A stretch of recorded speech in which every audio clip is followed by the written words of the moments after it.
The blood on the marble floor wasn't supposed to be there.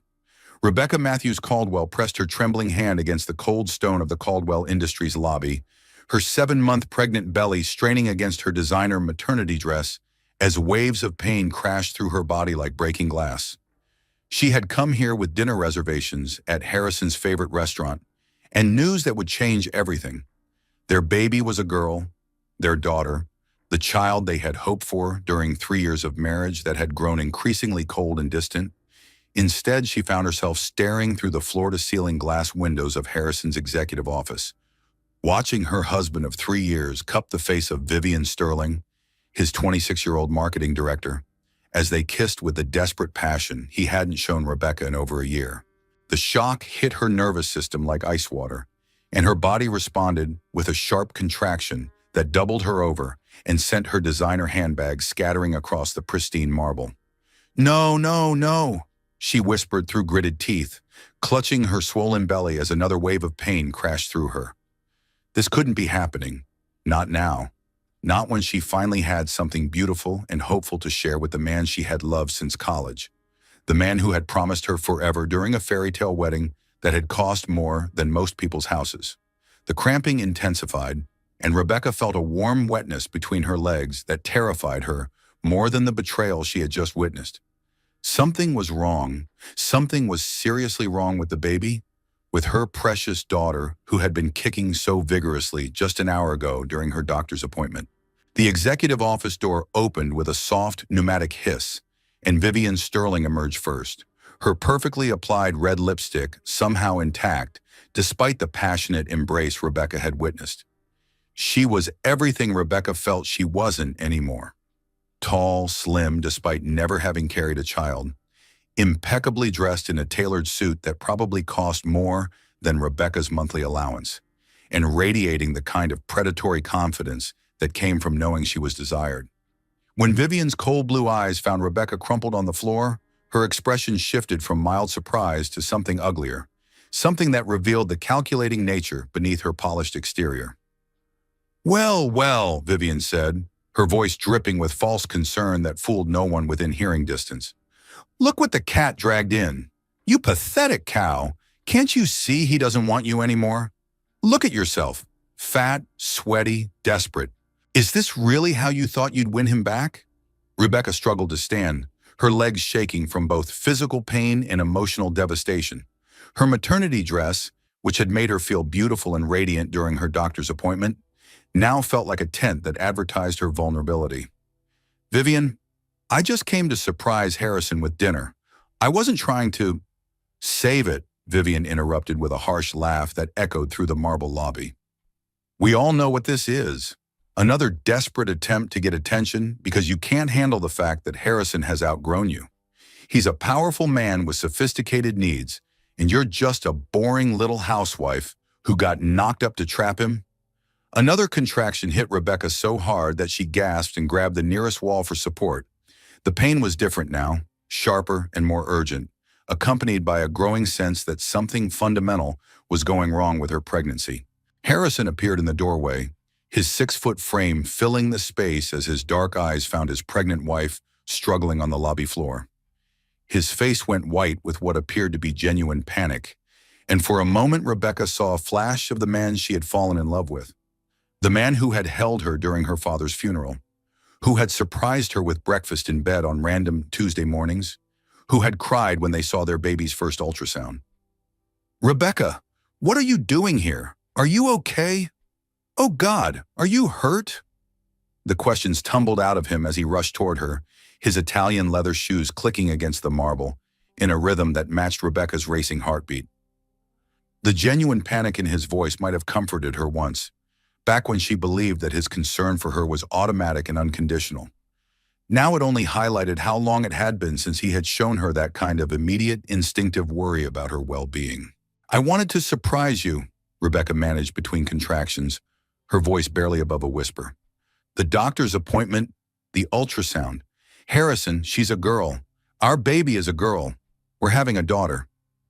For a moment that felt suspended in time, Harrison's face transformed with pure joy. His eyes lit up with the kind of happiness Rebecca hadn't seen from him in months, and he stepped toward her with his arms outstretched as if to embrace both her and the news of their daughter. Then he seemed to remember Vivian's presence behind him, and the light dimmed like a candle being slowly extinguished. His arms fell to his sides, and he glanced back at his mistress with an expression Rebecca couldn't quite read. Guilt, uncertainty, or maybe just the calculated consideration of a businessman weighing his options. "Call 911, Harrison shouted to Frank, the elderly security guard who had worked in the building for 15 years and had always greeted Rebecca with genuine warmth during her visits. But before Frank could reach for his radio, Vivian moved with surprising speed to intercept Harrison's phone as he pulled it from his jacket pocket. "Harrison, don't be ridiculous," Vivian said smoothly, her manicured fingers wrapping around his phone with possessive confidence. "She's clearly faking this whole thing for attention. Don't let her manipulate you with fake medical drama just because she saw us together. This is exactly the kind of pathetic behavior I warned you about." Rebecca felt another contraction, stronger and more painful than any of the others, accompanied by a sensation that made her heart race with genuine terror. "I'm not faking anything," she gasped, pressing both hands against her belly as if she could somehow protect her daughter from whatever was happening inside her body. "Something's wrong with the baby. Something's really wrong." Frank, who had witnessed enough domestic drama in his years as a security guard to recognize real medical distress, pulled out his personal cell phone despite Vivian's protests. "I'm calling the paramedics, Mrs. Caldwell. You just focus on breathing, okay? Help is coming." As they waited for the ambulance, Rebecca found herself caught between two completely different versions of reality. Harrison knelt beside her on the marble floor, holding her hand and murmuring reassurances about how everything would be fine, how their daughter was strong, how Rebecca was the bravest woman he knew. His touch was gentle and familiar, his voice carrying the same tender tone he had used during their courtship and early marriage. But standing behind him like a malevolent shadow, Vivian continued her psychological assault with the skill of someone who had clearly practiced this kind of manipulation before. She made subtle faces and gestures that suggested Rebecca was overreacting, rolled her eyes at Harrison's concern, and muttered comments just loud enough for Rebecca to hear, but quiet enough that Harrison missed them in his focus on his wife. "This is so typical," Vivian said in a stage whisper that carried perfectly across the marble lobby. "Can't handle that your husband is with a real woman now, so you create a medical emergency to steal the spotlight back. How pathetically predictable." The paramedics arrived within 8 minutes, their professional efficiency a sharp contrast to the emotional chaos that had consumed the lobby. They were a team Rebecca recognized from her days as a pediatric nurse, Maria Santos and David Chen, both veterans of the Metropolitan General Emergency Response Unit who had seen every kind of medical crisis the city could produce. What do we have here?" Maria asked, immediately taking Rebecca's pulse while David prepared the portable gurney that would transport her to the hospital. "29-year-old female, 31 weeks pregnant," Harrison said, his voice tight with worry. "She's been having contractions and says something feels wrong." Maria nodded professionally while checking Rebecca's blood pressure, her expression growing more concerned as she read the numbers. "Blood pressure is elevated. How long have you been having contractions, Mrs. Caldwell?" "Maybe 20 minutes, Rebecca answered, trying to focus on the paramedics' questions despite the continuing pain. "They started when—" She glanced at Harrison and Vivian, unable to finish the sentence that would reveal the emotional trauma that had triggered her medical crisis. As the paramedics loaded Rebecca onto the stretcher with practiced efficiency, she found herself staring directly into Harrison's eyes for what felt like the first time in months. In that moment, with all the pretense and daily routines stripped away by medical emergency, she asked him the question that would define the rest of their marriage. "Choose," she whispered, her voice barely audible above the mechanical sounds of the medical equipment. "Me and your baby, or her. Right now, Harrison. Choose." Harrison hesitated. It was only 3 seconds of silence while his pregnant wife was being loaded into an ambulance. 3 seconds of uncertainty while their unborn daughter's health hung in the balance. 3 seconds of visible internal debate while the woman he had promised to forsake all others for lay on a stretcher in medical distress. But those 3 seconds contained an entire universe of betrayal, and they broke something fundamental in Rebecca's heart that she wasn't sure could ever be repaired. "Harrison," she said again, her voice stronger now despite her physical pain. "I asked you to choose." Of course I choose you," he finally said. But his voice lacked the immediate conviction she had needed to hear. The words came out like a business decision rather than an emotional declaration, carefully calculated rather than instinctively protective. "Vivian, you should go home. I need to handle this situation." But Vivian Sterling had not built her career by backing down when challenged, and she certainly wasn't going to be dismissed by a pregnant woman having what she still believed was a manufactured crisis designed to interfere with her relationship. "I'm coming with you to the hospital," she announced with the authority of someone accustomed to getting her way. Someone rational needs to be there to make sure she doesn't manipulate the doctors with fake symptoms and imaginary emergencies. The paramedic monitoring Rebecca's vital signs looked up with growing alarm. "Ma'am, your blood pressure is dangerously high and continuing to climb. We need to get you to Metropolitan General immediately. The stress you're experiencing could trigger premature labor or other complications." As the ambulance doors slammed shut with a metallic finality that seemed to separate Rebecca from her old life forever, she heard Vivian's voice one last time through the small window. "This is all just theatrical attention-seeking, Harrison. Don't let her fool you with crocodile tears and manufactured symptoms." The siren wailed as they sped through the city streets toward Metropolitan General Hospital, but Rebecca barely heard it over the sound of her own heart breaking and her own voice whispering prayers for her daughter's safety. She placed both hands on her belly and made a promise to the child inside her. No matter what happened with Harrison, no matter how this marriage ended, she would make sure her daughter grew up knowing she was wanted, loved, and protected. The ambulance hit a pothole, jarring Rebecca back to the present crisis, and she realized that her old life, the life where she waited for Harrison to choose her, where she competed with other women for her own husband's attention, where she accepted crumbs of affection and called it love, was ending whether she wanted it to or not. Her daughter deserved better than a mother who begged for loyalty that should have been freely given. Metropolitan General Hospital's emergency department buzzed with the controlled chaos that marked the beginning of every evening shift, but the arrival of Rebecca Matthews Caldwell transformed routine into urgency. The paramedics wheeled her through the automatic doors with practiced efficiency while rattling off vital statistics that painted a concerning picture of a pregnancy in crisis. 29-year-old female, 31 weeks pregnant, blood pressure 160 over 110, and climbing steadily, Maria Sanos called out to the receiving team. Patient reports contractions started approximately 30 minutes ago following significant emotional distress. Possible preterm labor, definitely hypertensive crisis. Dr. Elena Martinez, the attending obstetrician who had delivered more than 3,000 babies during her 15-year career at Metropolitan General, took one look at Rebecca's condition and made the kind of rapid-fire decisions that separated experienced physicians from those still learning their craft. "Room 3, stat," Dr. Martinez ordered, her voice carrying the authority that came from years of handling obstetric emergencies. "I want continuous fetal monitoring, complete blood workup, and someone get me her medical records from her obstetrician. If her blood pressure doesn't start coming down in the next 10 minutes, we're looking at severe preeclampsia." As Rebecca was transferred from the paramedic's stretcher to the hospital bed, she felt her daughter moving restlessly inside her, as if the baby could sense the stress and danger that surrounded them both. The fetal monitor was attached with gentle efficiency, and soon the room filled with the rapid but strong heartbeat that provided Rebecca's first moment of relief since this nightmare began.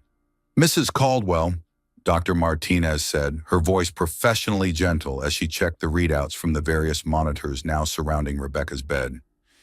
"I need you to try to stay as calm as possible. Your baby's heartbeat is strong and steady, which is excellent news, but your blood pressure is dangerously elevated. Can you tell me what happened this evening to trigger this episode?" Before Rebecca could answer, the sound of raised voices echoed from the emergency department waiting room. Harrison's voice, agitated and defensive, mixed with a woman's sharp tones that carried clearly through the supposedly soundproof doors. "You need to make sure the doctors understand that she has a history of being overly dramatic about medical issues." Vivian's voice rang out loud enough for multiple nursing stations to hear. "She's probably exaggerating her symptoms because she saw Harrison and me together, and couldn't handle the reality that he's moved on to someone more sophisticated. Grace Patterson, a registered nurse who had been Rebecca's roommate during nursing school at State University 7 years earlier, was refilling her coffee cup at the nurse's station when she heard a voice that stopped her cold. She hadn't seen Rebecca since the wedding invitation arrived 2 years ago, a lavish affair at the country club that Grace couldn't afford to attend, marking the end of a friendship that had once been as close as sisterhood. Grace immediately abandoned her coffee break and hurried toward the source of the commotion, her nursing instincts and personal loyalty both activated by the sound of her former best friend's name being discussed so callously in a medical setting. This whole dramatic hospital visit is clearly a manipulation tactic, Vivian continued, apparently unconcerned that her voice was carrying throughout the emergency department. She saw Harrison kissing me and couldn't handle that he's found someone who actually appreciates his success and sophistication. So she manufactured a medical crisis to steal attention back to herself. Grace reached the waiting room in time to see Harrison pacing nervously, while a tall, perfectly groomed woman held court near the reception desk, speaking about Rebecca with the kind of casual cruelty that made Grace's professional and personal protective instincts flare simultaneously. But Grace's immediate priority was her patient and former friend, so she headed directly to room 3, where she found Rebecca hooked up to multiple monitors while Dr. Martinez reviewed her chart with growing concern. "Rebecca?" Grace said softly, stepping into the room. "Honey, is that really you?" Rebecca's face crumpled with relief at the sight of a genuinely friendly face. "Grace. Oh my God, Grace, I can't believe you're here. I didn't know you worked at Metropolitan General." 2 years now, Grace said, immediately moving to Rebecca's side and taking her hand with the easy intimacy of old friendship. "Emergency department, night shift. What happened tonight, sweetheart? And don't give me the sanitized version. Tell me what really happened." Through tears that she had been holding back since the ambulance ride, Rebecca told Grace about finding Harrison with Vivian, about the contractions that started from pure shock, about Harrison's 3 seconds of hesitation when asked to choose between his pregnant wife and his mistress. "That witch is still out there in the waiting room," Grace said, glancing toward the door with barely concealed disgust. "Acting like she has any right to be here, making pronouncements about your medical condition to anyone who'll listen. The audacity of that woman is absolutely breathtaking." Dr. Martinez, who had been quietly listening while reviewing Rebecca's test results, stepped forward with the kind of gentle authority that made her one of the most respected physicians in the hospital. "Rebecca, your blood pressure is stabilizing somewhat, but you're definitely developing preeclampsia," she said carefully. "The good news is that we caught it early, and your daughter appears to be handling the stress well. But I need you on complete bed rest for the remainder of your pregnancy. Any additional stress could trigger premature labor or more serious complications." "How early are we talking about?" Rebecca asked, placing both hands protectively over her belly. 31 weeks, Dr. Martinez said. "If she were born today, she'd have an excellent chance of survival with proper NICU care. But every week she stays inside, you makes her stronger. We want to get you to at least 37 weeks if possible." Meanwhile, Dr. Thomas Matthews was making his evening rounds through the emergency department, checking on the cases that had come in during the shift change and ensuring continuity of care for the patients who would remain overnight. At 52 years old, Thomas had been chief of staff at Metropolitan General for 8 years, a position he had earned through a combination of exceptional medical skill, administrative competence, and the kind of steady leadership that inspired confidence in both colleagues and patients. He was reviewing the evening's admissions on his tablet when a name on the patient board made him stop and read it twice. Rebecca Matthews. The name triggered a memory that made his chest tighten with concern and protective instinct. Rebecca Matthews had been his sister's daughter, the niece who had lived with Thomas and his wife Eleanor for 2 years during high school after her parents died in a car accident. They had walked her down the aisle at her wedding to Harrison Caldwell 3 years ago, a ceremony that had made Thomas privately uncomfortable due to the groom's obvious emotional distance and the bride's equally obvious anxiety about marrying into a family that valued wealth and status above genuine connection. Thomas had tried to stay out of his niece's marriage, respecting her independence and hoping his initial concerns about Harrison would prove unfounded. But seeing Rebecca's name on the emergency board with possible preeclampsia listed as her condition activated every protective instinct he had developed during 30 years of medical practice and 25 years of being the closest thing to a father Rebecca had known. He approached room 3 just as Harrison and Vivian appeared in the doorway, their presence immediately changing the atmosphere from medical calm to emotional tension. Thomas positioned himself where he could observe the interaction while remaining unobtrusive, his experienced eye taking in the dynamics between the 3 adults whose conflict was potentially endangering his pregnant niece.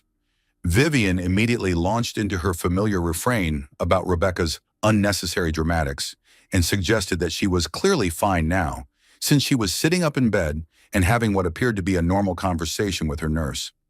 Thomas observed the scene with the trained perception of someone who had spent 3 decades reading family dynamics during medical crises. He noted Vivian's possessive positioning near Harrison, the way she touched his arm while speaking as if to mark her territory. He saw Harrison's obvious guilt and discomfort, the way he avoided direct eye contact with Rebecca while simultaneously hovering near her bed with genuine concern. Most importantly, he recognized Rebecca's defeated posture, the way she seemed to be shrinking into herself despite being the patient who should have been the center of everyone's protective attention. "Rebecca, honey," Thomas said softly, entering the room with the easy authority of someone accustomed to taking charge of medical situations. "I saw your name on the board. I didn't know you were coming in tonight." Rebecca's face immediately transformed with relief and gratitude at seeing her uncle, the man who had held her during nightmares after her parents died, who had taught her to drive and helped her with college applications, who had given her away at her wedding with tears in his eyes and whispered prayers for her happiness. "Uncle Thomas," she said, her voice breaking with the kind of vulnerability she had been trying to hide from Harrison and Vivian. "I didn't know you were working tonight either. I'm so glad you're here." Thomas moved to her bedside with the practiced grace of a physician who had comforted thousands of patients and their families. But his attention was immediately drawn to the woman standing possessively near Harrison, speaking about Rebecca's medical condition with an authority she clearly didn't possess. "I'm sorry," Thomas said, his voice carrying the polite but unmistakable tone of someone asking for clarification about an inappropriate situation. "Who is this woman, and why is she discussing my patient's medical condition?" The question hung in the air like a challenge, immediately shifting the power dynamics in the room. Harrison, recognizing that he was about to face judgment from a man whose opinion mattered to Rebecca, stepped forward with his businessman's instincts activated, but his confidence clearly shaken. "Dr. Matthews, this is Vivian Sterling, my marketing director," Harrison said, the words coming out more defensively than he had probably intended. "She was with me when Rebecca had her episode at my office tonight."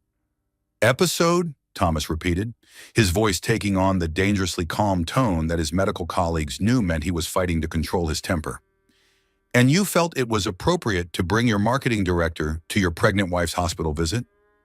The silence that followed Thomas's question stretched for several heartbeats, filled with the mechanical sounds of medical monitors and the distant bustle of the emergency department beyond the room's walls. Harrison's face cycled through several expressions: surprise, guilt, defensiveness, and finally a dawning understanding that he had made a series of catastrophically poor decisions that were now being judged by one of the most powerful men in the hospital. "I mean," Harrison said, his voice losing its usual confident tone, "Vivian was concerned about Rebecca's well-being. She wanted to make sure Rebecca received appropriate medical care." Thomas slowly removed his stethoscope from around his neck and set it on the bedside table with deliberate precision, the gesture somehow more intimidating than any raised voice could have been. He had spent his entire career dealing with bullies, manipulators, and people who used their wealth or status to intimidate medical staff, and he recognized Vivian Sterling's type immediately. "Let me make sure I understand the situation correctly," Thomas said, his voice maintaining the same professionally calm tone that he used when delivering difficult diagnoses. "Your pregnant wife came to your office and found you in a compromising position with this woman? The shock of that discovery triggered a medical emergency that required ambulance transport to the hospital.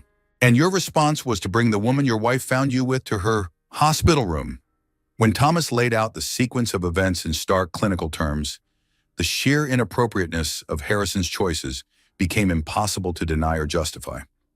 Grace, who had been quietly monitoring Rebecca's vital signs, looked up with barely concealed disgust at Harrison's obvious discomfort.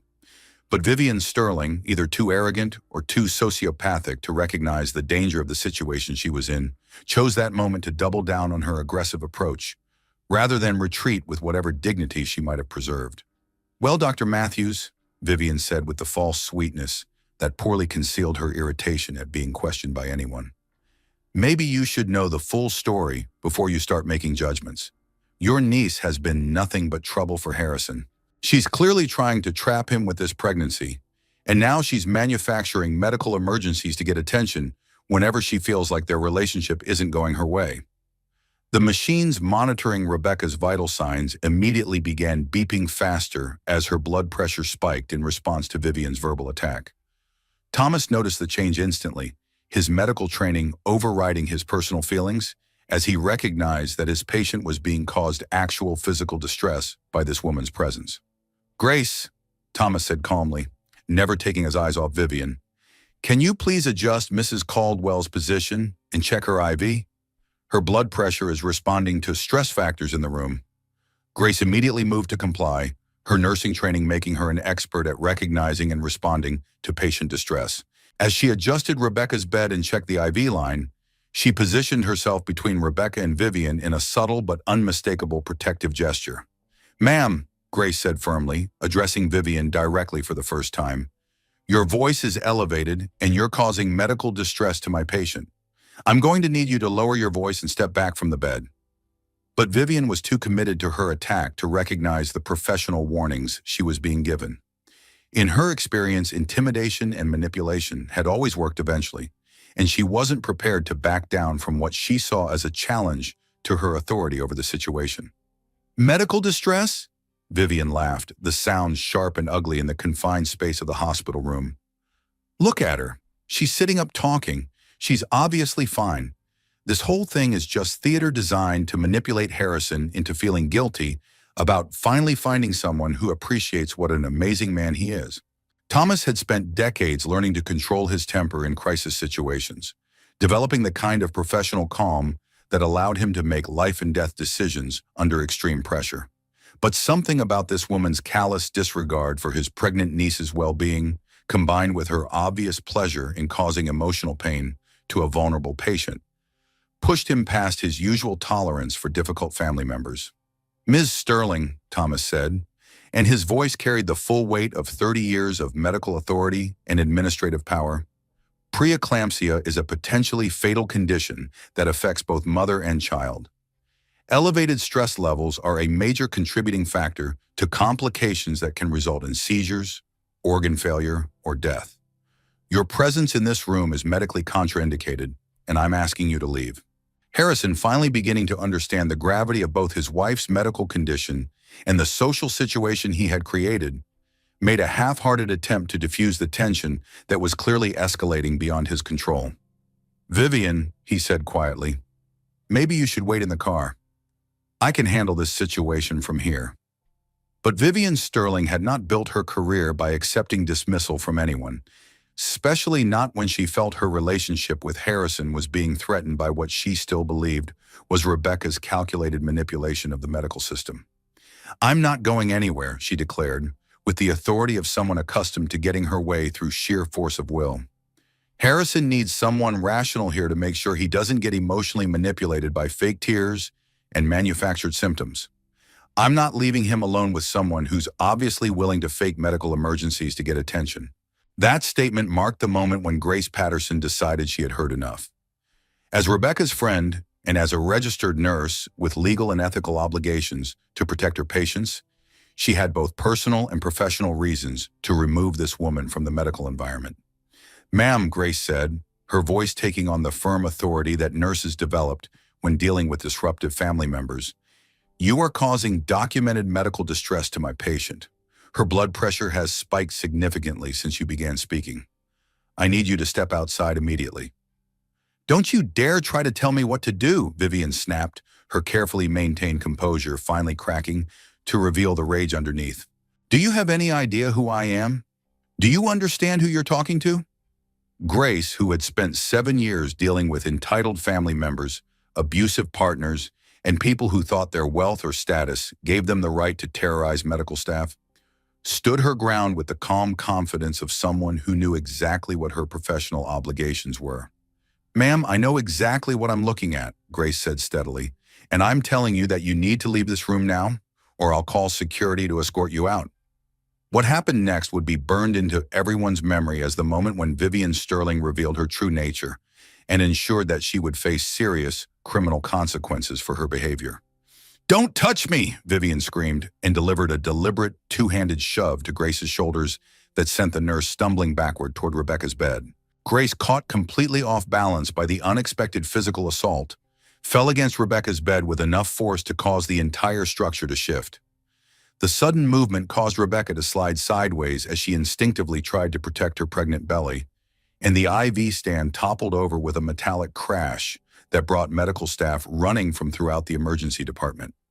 But Vivian Sterling wasn't finished demonstrating the depth of her cruelty and the extent of her willingness to hurt a pregnant woman to make her point. As Rebecca struggled to regain her footing, clearly disoriented and frightened by the sudden physical chaos that had erupted around her hospital bed, Vivian saw not a vulnerable pregnant woman in medical distress, but an opportunity to deliver a message that would establish her dominance once and for all. "Stop being so dramatic," Vivian shouted, her voice carrying the kind of rage that revealed years of suppressed anger and jealousy.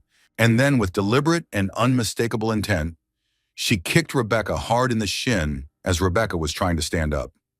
Rebecca fell hard onto her side on the hospital floor, crying out in pain as the impact sent shockwaves through her pregnant belly. The fetal monitor alarm immediately began wailing as their daughter's heartbeat became erratic in response to the trauma and stress. Thomas Matthews had witnessed many shocking things during his 30-year medical career, but watching someone deliberately assault his pregnant niece in a hospital room triggered something that went far beyond his professional training and activated the most primitive, protective instincts he possessed. "Security!" Thomas called, his voice carrying through the emergency department with the authority of someone accustomed to being obeyed immediately. "Security to room 3, stat." Harrison, finally understanding what he was witnessing, grabbed Vivian's arm with enough force to leave marks. "What the hell is wrong with you? Are you completely insane?" But even as she was being physically restrained by the man she claimed to love, Vivian wasn't finished delivering her message to the woman she saw as her rival and obstacle. As security officers appeared in the doorway and Dr. Martinez rushed in with a team of medical personnel, Vivian leaned over Rebecca, who was struggling to get back onto the bed while protecting her belly, and delivered her final verbal assault with the precision of someone who knew exactly how to inflict maximum psychological damage. "You'll never be enough for him," Vivian said with vicious clarity, her voice carrying clearly through the room despite the medical chaos erupting around them. "He comes to my apartment every night because looking at you disgusts him. You're pathetic and desperate, and after tonight, everyone will know it." Rebecca started bleeding. The combination of physical trauma from the fall and extreme emotional distress had triggered exactly the kind of complication that Dr. Martinez had been trying to prevent. And suddenly the room exploded into the controlled urgency that marked a genuine obstetric emergency. "Possible placental abruption," Dr. Martinez called out as the medical team lifted Rebecca back onto the bed with practiced efficiency. "I need to get her to OR2 immediately. Call anesthesia and have the NICU team standing by in case we need to deliver this baby tonight." As Rebecca was wheeled towards surgery, she managed to grab Thomas's hand with surprising strength, her eyes wide with the terror of a mother who might be about to lose her child. "Don't let them take my baby, Uncle Thomas," she whispered, her voice barely audible above the medical equipment and rushing personnel. "Please don't let anything happen to her." Thomas squeezed her hand and made the kind of promise that doctors weren't supposed to make, but sometimes did anyway when family was involved. "I won't let anything happen to either of you, sweetheart. I promise." Then he turned to face the security chief with the deadly calm that his colleagues recognized as Thomas Matthews at his most dangerous. "I want that woman arrested for assault on a pregnant patient," Thomas said, his voice carrying the weight of his position as chief of staff and his authority as a witness to everything that had just occurred. "I witnessed the entire incident, and I'll testify to every detail of what she did to my niece." As Vivian Sterling was handcuffed by hospital security, she was still screaming her justifications and threats, apparently unable to understand that her actions had crossed lines that wealth and connections couldn't uncross. "You can't arrest me!" she shrieked, struggling against the restraints, as if her indignation alone could reverse the consequences of her choices. "I'm Vivian Sterling. My father owns 3 hospitals. This is all just a misunderstanding." Thomas looked her directly in the eyes with the calm certainty of someone who had spent his career fighting for patients who couldn't fight for themselves. "Your father doesn't own this one," he said simply, "and in this hospital, assaulting pregnant patients has consequences." The operating room had been prepared with the kind of controlled urgency that distinguished genuine medical emergencies from routine procedures. Rebecca lay on the surgical table surrounded by the soft beeping of monitors and the quiet efficiency of Dr. Martinez's team as they worked to assess the damage from what was now being officially documented as a criminal assault on a pregnant patient. Thomas scrubbed in despite not being the attending physician, his presence in the OR both unusual and entirely understandable given the circumstances. Dr. Martinez, who had worked with Thomas for 8 years and respected both his medical judgment and his administrative authority, welcomed his participation without question. "This is my family," Thomas said simply when Dr. Martinez raised an eyebrow at his presence, and she nodded with complete understanding.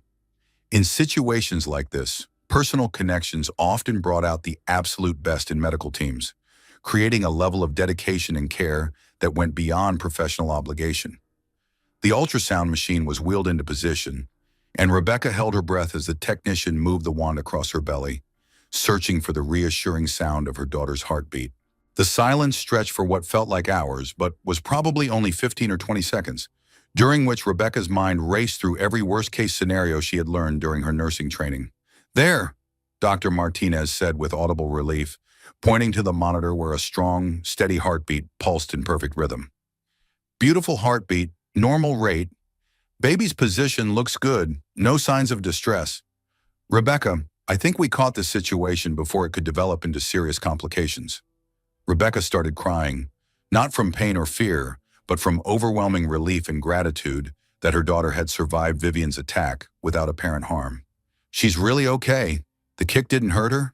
"She's more than okay," Dr. Martinez assured her, studying the ultrasound images with the practiced eye of someone who had interpreted thousands of similar scans.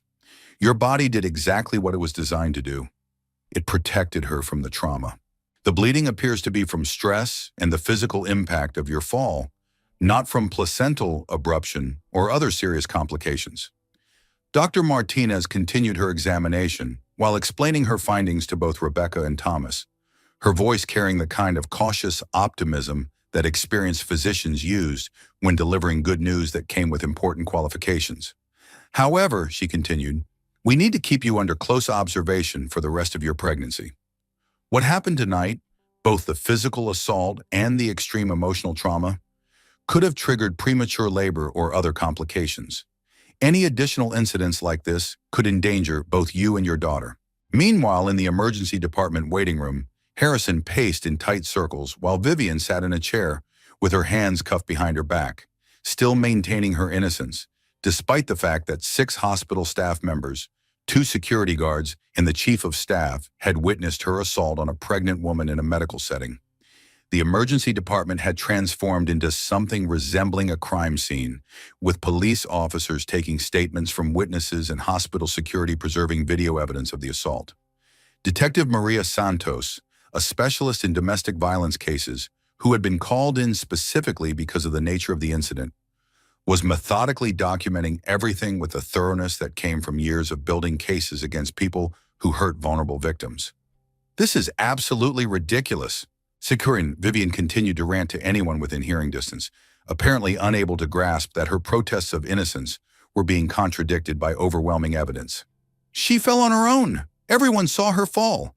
This whole thing is just a setup to make me look bad." But the security footage told a completely different story, and Thomas had already requested that all surveillance video from the evening be preserved as legal evidence. The hospital's camera system had captured not just the deliberate kick that constituted criminal assault, but also Vivian's earlier pattern of aggressive behavior, her verbal threats, her physical confrontation with Grace, and her obvious intent to cause harm to a pregnant patient.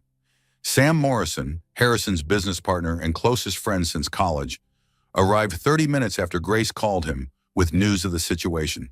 Sam had been Harrison's best man at the wedding 3 years earlier, and he had watched his friend's marriage deteriorate over the past 18 months with growing concern and frustration. He took one look at the chaos in the emergency department, police officers, hospital security, his business partner looking like he was about to have a nervous breakdown, and a woman in handcuffs still making threats, and immediately understood that this wasn't just a marital problem anymore. "Harrison," Sam said quietly, pulling his friend aside to a corner of the waiting room where they could speak with relative privacy. "What in God's name have you done?" "I didn't know this would happen," Harrison said, his voice hollow with shock and dawning understanding of the magnitude of his situation. "I never thought she would actually hurt Rebecca. I never imagined she was capable of something like this." "Edgecanum." Sam stared at his friend with a mixture of disbelief and disgust that marked the end of years of making excuses for Harrison's behavior. "You brought your mistress to your pregnant wife's hospital room. What exactly did you think would happen?" Harrison had no answer for that question, because the truth was that he had been so focused on managing his own guilt and discomfort that he hadn't considered how his choices would affect anyone else, including the woman carrying his child.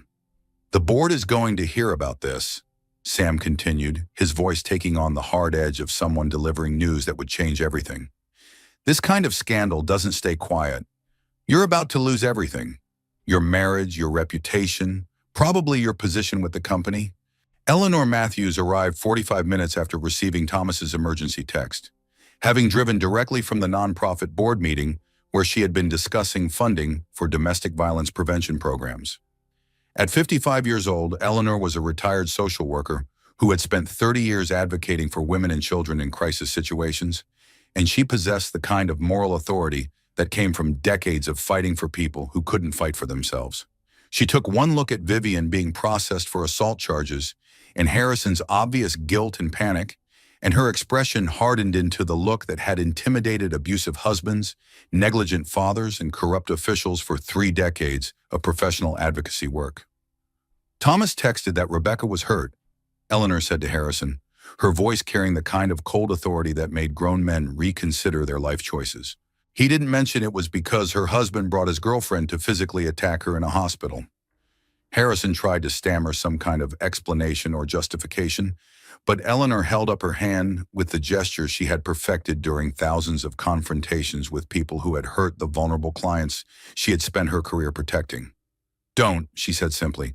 "Don't insult my intelligence by pretending this was some kind of accident or misunderstanding. That woman deliberately assaulted my pregnant niece in a hospital room while you stood there and watched."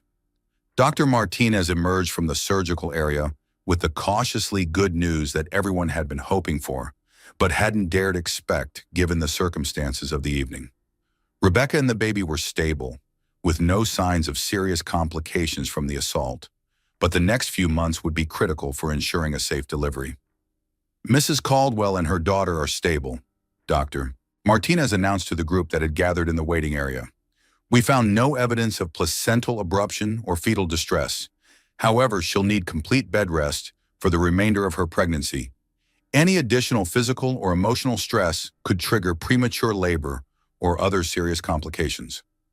Eleanor stepped closer to Harrison, and despite being barely 5 feet tall, she somehow managed to be more intimidating than men twice her size had ever been. "So here's what's going to happen," Eleanor said with the voice she had used on 1,000 deadbeat fathers and abusive partners over the course of her career.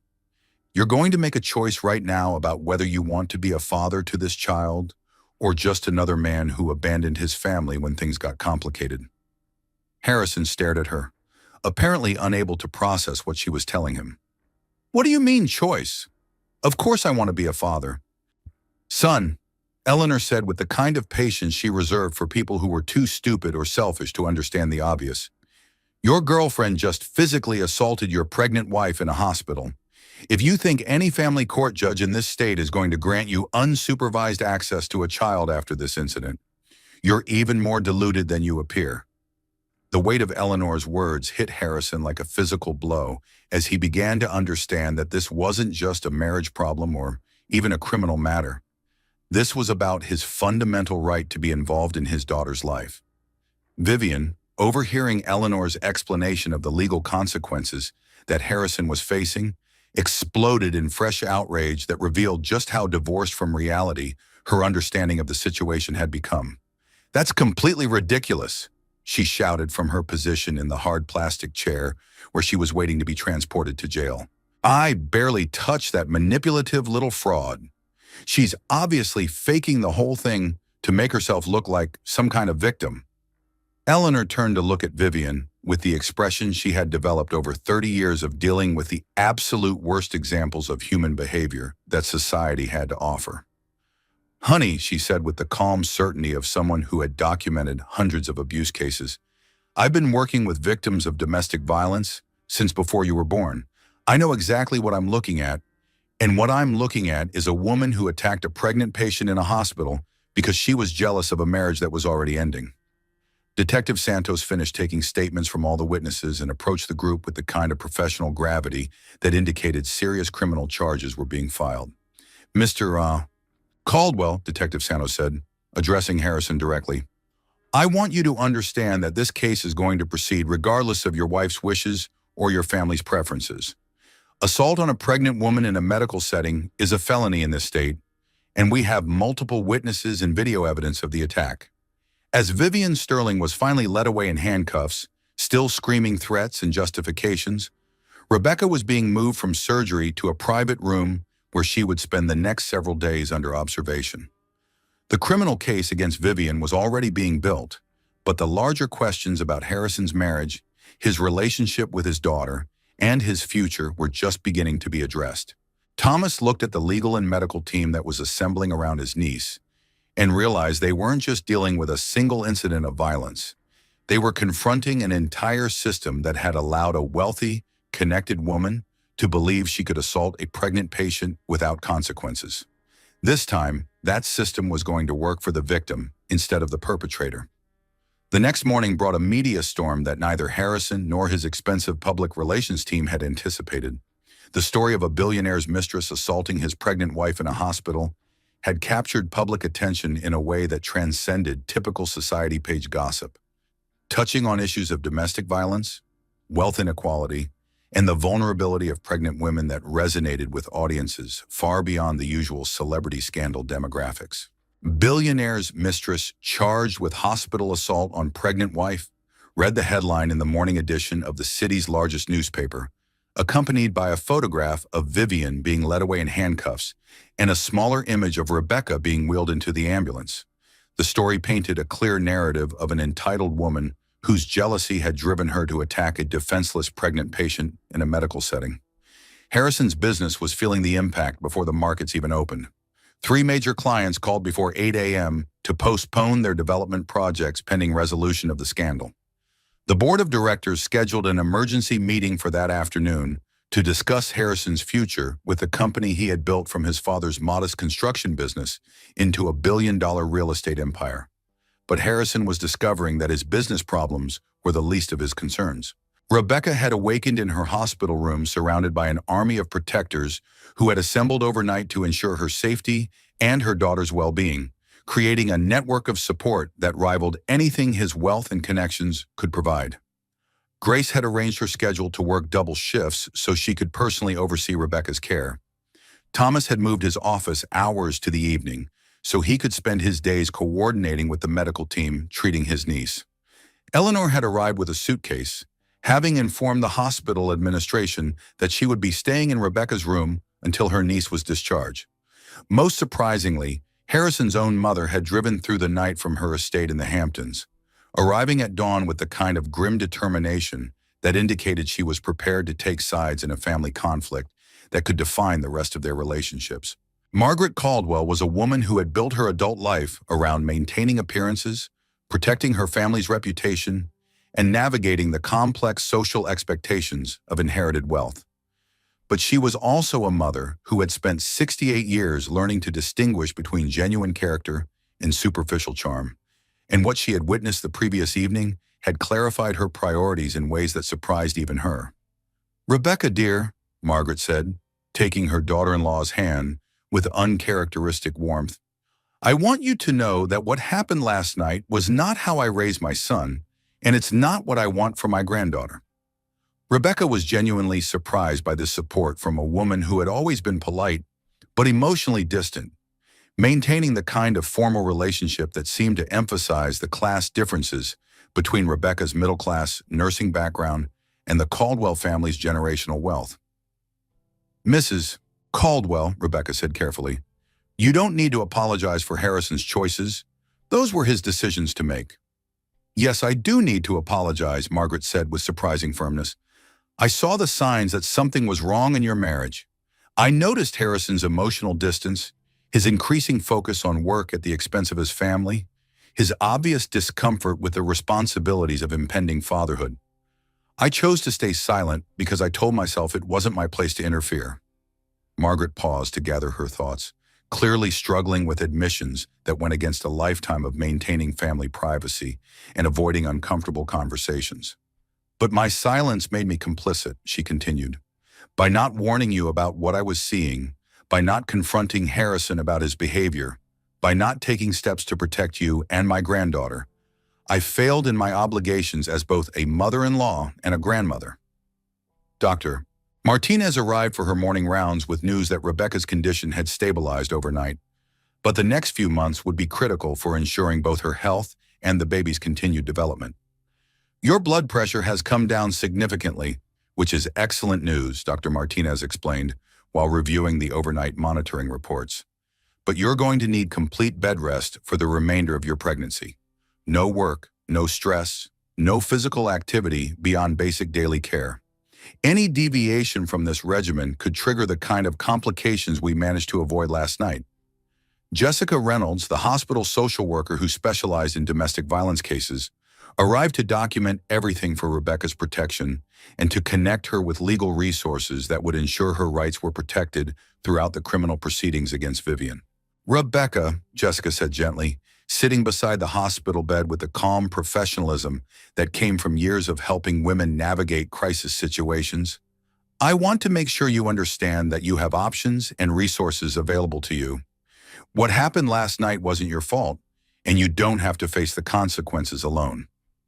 Jessica explained the legal process that would follow Vivian's assault charges, the protective services available for pregnant women in domestic violence situations, and the family law resources that would help Rebecca navigate potential custody issues if her marriage ended. "Most importantly," Jessica said, "I want you to know that your financial security and your daughter's future don't depend on staying in a relationship where you're not safe and respected. There are ways to protect both of you that don't require you to accept unacceptable behavior from anyone."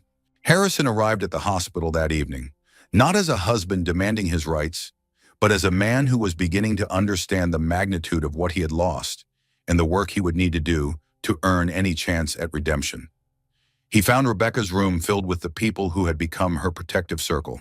Thomas reviewing medical charts, Eleanor coordinating with social services, Grace adjusting IV medications, Jessica documenting everything for legal purposes, and Margaret holding Rebecca's hand while they discussed baby names and nursery plans. The formation around Rebecca's bed made it clear that Harrison was there by invitation rather than by right, and that his presence was being evaluated rather than automatically welcomed. "Rebecca," Harrison said quietly from the doorway, "I need to talk to you, if that's okay." "Talk," Rebecca said simply, her voice carrying none of the desperation or pleading that had characterized their recent conversations. She was too exhausted for anger and too heartbroken for hope, but she was also surrounded by people who had made it clear that she didn't have to face this alone. "I can't undo what I've done," Harrison said, and for the first time in their 3-year marriage, his voice carried complete honesty rather than calculated charm or defensive justification. "I can't undo bringing Vivian into our lives. I can't undo the choices that led to her hurting you and endangering our daughter. I can't undo the 3 seconds when I hesitated to choose you over her." He paused, seeming to gather courage for what he needed to say next. "But I want you to know that I'm not asking for your forgiveness until I've done the work to earn it.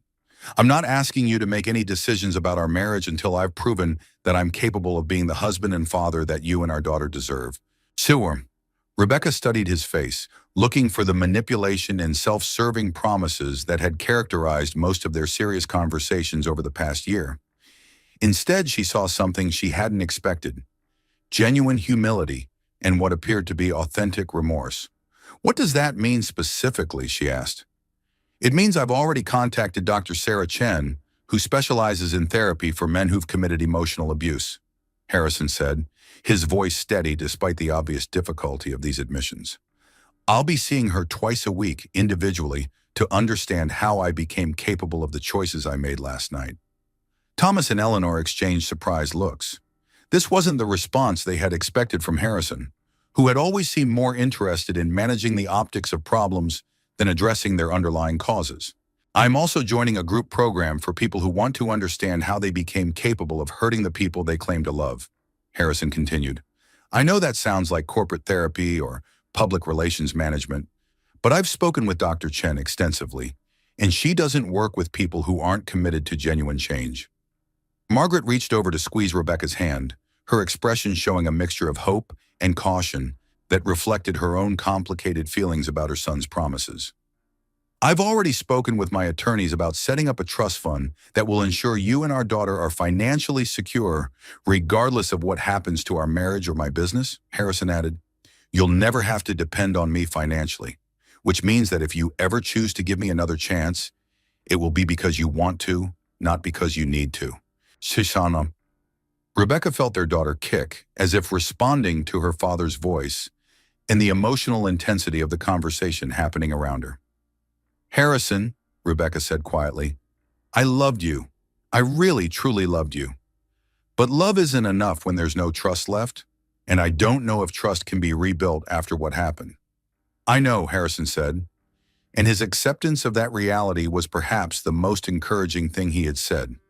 "I'm not asking you to trust me now. I don't deserve that. I'm asking you to let me try to become someone worth trusting again, even if that work doesn't lead to reconciliation." Eleanor, who had spent 30 years evaluating whether people were genuinely committed to change or just managing the consequences of their behavior, spoke up with a question that surprised everyone in the room. "What kind of therapy?" she asked, her voice carrying the authority of someone whose professional opinion on this matter was worth considering. "Individual sessions with Dr. Sarah Chen focus on understanding the psychological patterns that led to my emotional abuse of Rebecca," Harrison answered, clearly having prepared for this kind of scrutiny.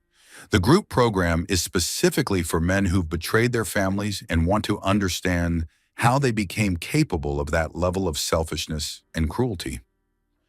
Margaret, who had remained silent during most of this conversation, finally spoke with the kind of moral clarity that had been missing from the Caldwell family for too long.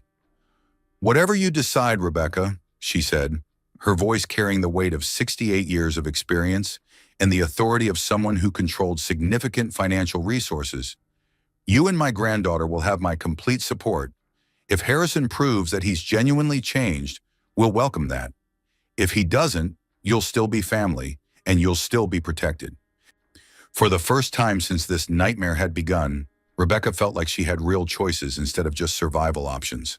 The question now was whether Harrison's promises represented genuine change or just more sophisticated manipulation designed to minimize the consequences of his betrayal.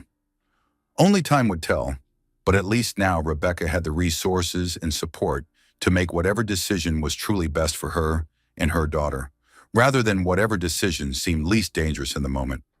Over the next 2 weeks, Rebecca's hospital room became the unlikely headquarters for what could only be described as a protective campaign orchestrated by people who had decided that wealth and status would not be allowed to triumph over justice and basic human decency. The network that assembled around her represented a cross-section of the city's most influential advocates, medical professionals, and community leaders, all united by their determination to ensure that a pregnant woman who had been assaulted would receive every possible protection and resource. Grace coordinated with the nursing administration to ensure Rebecca received what amounted to VIP medical care without the hospital billing for enhanced services. The nursing staff, many of whom had heard about the assault through the hospital's informal communication network, took personal interest in Rebecca's recovery and went out of their way to provide emotional support along with medical care. Thomas used his position as chief of staff to ensure that Rebecca's case became a teaching example for how hospitals should respond to domestic violence situations involving pregnant patients.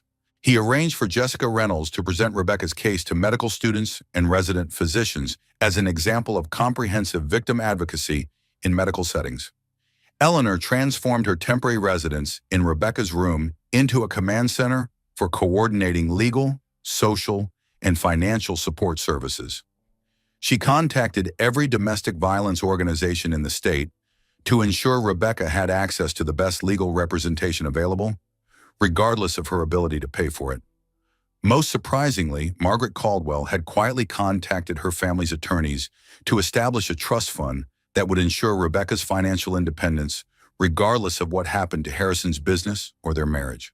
The fund was structured to provide for Rebecca's education, housing, medical care, and the baby's future expenses, eliminating any financial pressure to reconcile with Harrison for practical reasons. "I want my granddaughter to grow up knowing that women in our family are protected and valued," Margaret explained when Rebecca protested the generosity of the arrangement. "If Harrison earns his way back into your lives, it should be because you choose to welcome him, not because you need his money." The media attention surrounding the case had brought an unexpected development that transformed Rebecca's personal crisis into a broader social movement.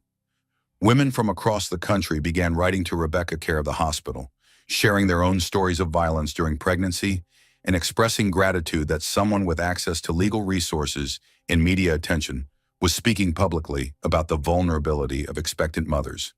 Eleanor, who had spent her career advocating for policy changes to protect vulnerable populations, recognized an opportunity to turn Rebecca's trauma into lasting social change. She organized a press conference to announce new legislation that would create enhanced penalties for assault on pregnant women and establish protocols for hospitals to better protect expectant mothers from domestic violence. "Rebecca's story isn't unique," Eleanor told the assembled reporters and television cameras. "What's unique is that she had family members with the resources and connections to ensure justice was pursued. Every day, pregnant women face violence from partners and others who target them specifically because pregnancy makes them vulnerable. We're going to use this case to make sure other women have the same protections Rebecca received." The legislation, which quickly became known as the Rebecca Act, gained support from women's advocacy groups, medical associations, and law enforcement organizations throughout the state.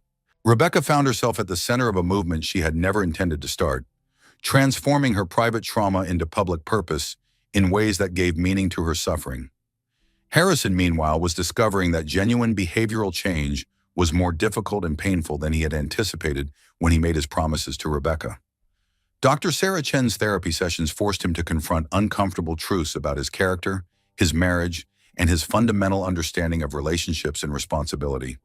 "You didn't just have an affair," Dr. Chen told him during one particularly difficult session. "You brought your affair partner into your wife's medical emergency and allowed her to abuse your pregnant wife. We need to understand how you became capable of that level of betrayal and callousness."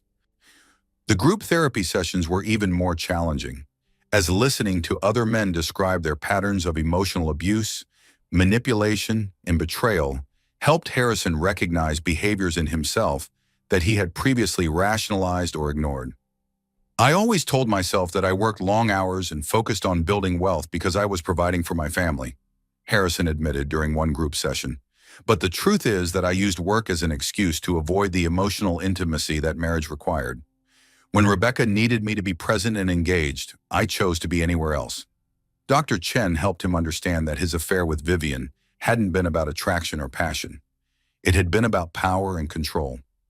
Vivian had made him feel successful and important without requiring the vulnerability and genuine connection that Rebecca had been asking for throughout their marriage. "Vivian never challenged me to be a better person," Harrison realized during another session.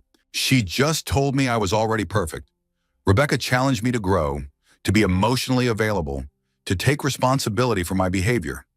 I chose the relationship that required less from me." Rebecca, still confined to bed rest but no longer in immediate medical danger, used her time to pursue online courses toward a master's degree in healthcare administration with a specialization in patient advocacy. She had found her calling in helping other women navigate medical and legal systems during crisis situations. "I want to make sure that other women in my situation have someone who understands what they're going through," she told Thomas during one of his daily visits. "I want to be the person I needed when this was happening to me." Thomas watched his niece transform her trauma into purpose and recognized the kind of strength that could change systems and save lives. "You're already helping people just by speaking publicly about what happened to you," he said. "He was the women who've written to you, the legislation Eleanor is pushing, the changes in how we handle domestic violence cases in the hospital. You're already making a difference." Margaret had become a regular presence in Rebecca's room, often bringing books, magazines, and baby clothes she had purchased during what appeared to be therapeutic shopping expeditions. During one visit, she made an admission that surprised everyone. "I knew Harrison was having an affair," Margaret said quietly, her voice carrying the weight of regret and self-recrimination. "I saw the signs, the late nights that weren't accounted for by work, the emotional distance from you, the way he seemed to be avoiding his responsibilities as an expectant father. But I chose not to interfere because I told myself it wasn't my business." Rebecca was genuinely shocked by this revelation. "Mrs. Caldwell, even if you had said something, I don't think it would have prevented what Vivian did." "Maybe not," Margaret admitted, "but I could have warned you. I could have prepared you for what might happen. I could have made sure you knew you had support in options before you found yourself in a crisis situation. Instead, I protected my son's reputation at the expense of your safety, and I'll regret that choice for the rest of my life." Meanwhile, Vivian Sterling was learning that jail was a very different environment from the privileged world where her family's wealth and connections had always protected her from the consequences of her behavior. Her cellmate was a woman named Carmen Rodriguez, who had been arrested for defending herself against an abusive boyfriend and was awaiting trial on charges that would determine whether her act of self-defense would be recognized by the legal system. "So you're the rich girl who beat up a pregnant lady," Carmen said with obvious disgust after learning about Vivian's case from news coverage that had reached even the jail's limited television access. "You're going to be real popular in here once word gets around about what you did." Vivian tried to maintain her superiority and entitlement even in jail, apparently unable to grasp how her circumstances had fundamentally changed. "I didn't beat up anyone," she said defensively. "She was faking the whole thing for attention. I barely touched her." Carmen, who had survived years of actual domestic violence before finally defending herself against her attacker, laughed bitterly at Vivian's self-serving version of events. "Honey, I've heard that exact story from every abuser in here," Carmen said. "They all think they're the real victim right up until the judge sentences them. But kicking a pregnant woman in a hospital? Even the worst ones in here think that's low." Out on bail thanks to her father's political connections and expensive legal team, Vivian made a decision that would prove to be her second crucial mistake and would add serious charges to her already substantial legal problems. Convinced that she could discredit Rebecca and somehow reverse the consequences of her assault, she approached Maria Santos, a hospital orderly who cleaned rooms in the maternity ward. Maria Santos was a single mother whose 8-year-old son had been treated by Thomas Matthews 5 years earlier when the boy suffered a severe asthma attack that nearly killed him. Thomas had not only saved her son's life, but had also helped Maria navigate the complex insurance and billing issues that threatened to bankrupt her family. She considered Dr. Matthews and Metropolitan General Hospital to be the reason her son was alive. When Vivian approached her with an offer of $5,000 in cash to hide a small bag of cocaine in Rebecca's hospital room, Maria immediately understood that she was being asked to participate in a scheme designed to destroy the reputation and legal credibility of the pregnant woman who had been assaulted by this wealthy, entitled criminal. "You want me to plant drugs on the lady who got beat up?" Maria asked, making sure she understood exactly what was being proposed to her. "It's not like that," Vivian said with the kind of casual confidence that came from a lifetime of successful manipulation. "She's not really a victim. She's been lying about everything, and this would just help the truth come out. Think about it, $5,000 for 5 minutes of work." Maria looked at this woman who had already demonstrated her willingness to assault pregnant patients and realized she was now witnessing an attempt to frame someone for drug possession in order to escape accountability for violent crime. "I need to think about it," Maria said, pretending to consider the offer while actually planning to report it immediately to hospital security and police. Within an hour of Vivian's departure, Maria had contacted both hospital administration and Detective Santos with a detailed account of the attempted bribery. The conversation had been recorded on Maria's phone, providing clear evidence of Vivian's attempt to manufacture evidence against Rebecca. Detective Santos arrived at the hospital within 2 hours of receiving Maria's report, bringing with her a recording device and a plan to document Vivian's criminal behavior if she attempted to follow through on her scheme. "Ms. Sterling just made this case very simple for the prosecutor," Detective Santos told Thomas after reviewing Maria's statement and the recording of Vivian's bribery attempt. "Trying to plant drugs on a pregnant woman in a hospital to discredit her testimony in an assault case is going to add witness tampering, obstruction of justice, and solicitation charges to her existing problems." Thomas looked at the evidence that was accumulating against the woman who had attacked his niece and realized that Vivian Sterling's arrogance and sense of entitlement were ensuring that she would face the full legal consequences of her behavior. "How many years is she looking at now?" he asked. "With the original assault charges, the attempted evidence tampering, and her complete lack of remorse, she's looking at serious prison time," Detective Santos answered. "Her father's connections might help her avoid the maximum sentence, but she's going to jail." Why? That evening, Harrison visited Rebecca's room with news that would fundamentally change the trajectory of their relationship and their daughter's future. "Rebecca," he said quietly, "I need to tell you something important about what I've learned in therapy and what I've decided about our future." The preliminary hearing for Vivian Sterling's assault charges drew media attention from across 3 states, transforming a local criminal case into a national conversation about violence against pregnant women, the abuse of wealth and privilege, and the responsibility of institutions to protect vulnerable patients. The courthouse steps were lined with women's rights advocates, domestic violence survivors, and reporters who recognized that this case had implications far beyond the individuals involved. Vivian's father, Charles Sterling, had assembled the most expensive legal team that money could buy. Led by Marcus Webb, a defense attorney whose reputation for getting wealthy clients out of serious legal trouble was matched only by his willingness to use any tactic, however unethical, to achieve victory for his clients. But they faced a mountain of evidence that grew higher with each passing day. Security footage from multiple angles showed Vivian's deliberate assault on Rebecca. Medical records documented the injuries and trauma. Witness statements from 6 hospital staff members corroborated every detail of the attack.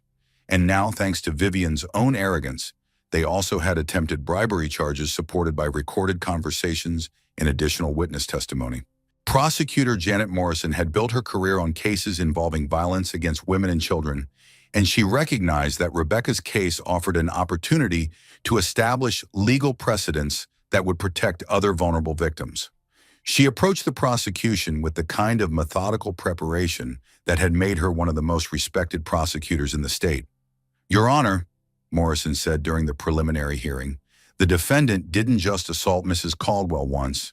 The evidence shows a pattern of escalating aggressive behavior that culminated in the deliberate assault of a pregnant patient in a hospital room, followed by attempts to destroy the victim's credibility through evidence tampering." Morrison played the security footage that showed Vivian's progression from verbal abuse to physical confrontation with Grace to the deliberate kick that sent Rebecca falling to the floor. Then she presented the recorded evidence of Vivian's attempt to bribe a hospital employee to plant drugs in Rebecca's room. "This wasn't an emotional outburst or a moment of poor judgment," Morrison continued. "This was calculated violence, followed by calculated attempts to escape accountability through witness intimidation and evidence manipulation." Marcus Webb tried to argue that his client was the real victim, manipulated by Harrison's family situation and overwhelmed by circumstances beyond her control. But Judge Patricia Hernandez, who had presided over domestic violence cases for 15 years, was not impressed by attempts to blame the victim for her attacker's behavior. "Ms. Sterling," Judge Hernandez said, reviewing the evidence with obvious disgust, "you attacked a pregnant woman in a hospital room, then attempted to frame that same woman for drug possession to discredit her testimony against you. This court finds your behavior not just criminal, but depraved.